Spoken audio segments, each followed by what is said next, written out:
set some real specific challenges for this. I thought we were really sloppy the last 2 test matches for the first 15 minutes. So one of our goals this week was about how we play the first 15-20 minutes. I thought that really laid a platform for us, but I thought we played football as well in that we didn't just do 5 drives and a kick.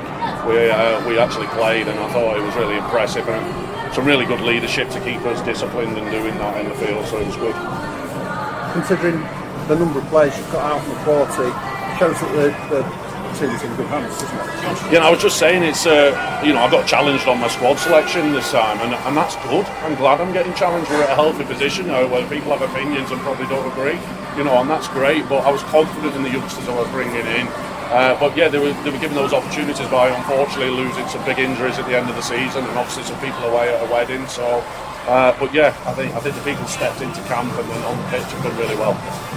Dawn said that wouldn't be a good enough performance to trouble Australia. I think you might say that. Giving us your next game, We're building. We know how good Australia are. We're not going to deny that. It'll be foolish of me to say that. But we've got a plan of the way we want to play when we play Australia, and there was evidence of it out there today. And I've said this is the first probably England camp I've had, because we have had many changes that we didn't hit the ground running on the first field session because we're integrating new people, so we had to progress, and we talked about progression on every session, and I think that was another progression going forward there to where we want to be. If that squad is fit, though, it's going to be hard for anyone else to get onto the plane, but they all did what you wanted from them. It does make it very, very difficult, and it brings about healthy debate with me and my staff, and there's a lot of work to do now. We'll probably go away and we'll pick a wider squad, start training in December. We'll give them the November off, and then we'll come back in December and with a wider squad, and everyone will have a chance of fighting for a position on that plane, and we'll look at the opposition, we'll look at what we need, so that might have some influence on who gets on the plane.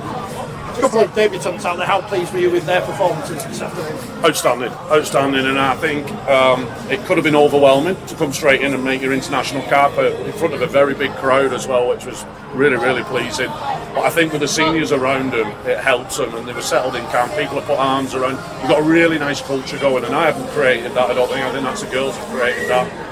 We've got a really nice culture going where they look after each other, and I think they did that on the field as well.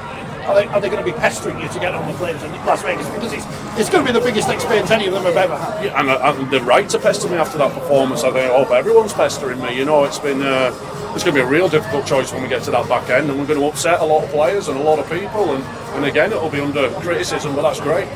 Just a word on Anna with 5 tries out there. I mean, she just gets stronger and stronger every time she plays, really, doesn't she? She gets stronger and stronger, and rugby brain and her rugby understanding has also massively improved over the last 2 years. And I'm so pleased for her because she's worked so hard. The amount of phone calls I get off her, the amount of videos I've done with her one-on-one, she's worked so hard. But I will say, people know Amy Hardcastle as a try-scoring machine, but her centre play today to catch and pass on several occasions and put Anna in for her tries, I thought was really, really good. Can you give us a point on what it will take Jillaroos, maybe bring it up? What it would take is every one of us performing our roles to the best of our ability and doing what our game plan is, and can we do that under pressure from the world champions? And that's an exciting challenge. We've obviously got an eye on the Jillaroos and an eye on the Ashes, but our ultimate aim is 2026. So we'll learn from playing the Jillaroos, we'll learn from playing the Ashes, and we don't have the luxury of playing the best in the world very often. So when we get this opportunity, we want to learn as much as we can from it.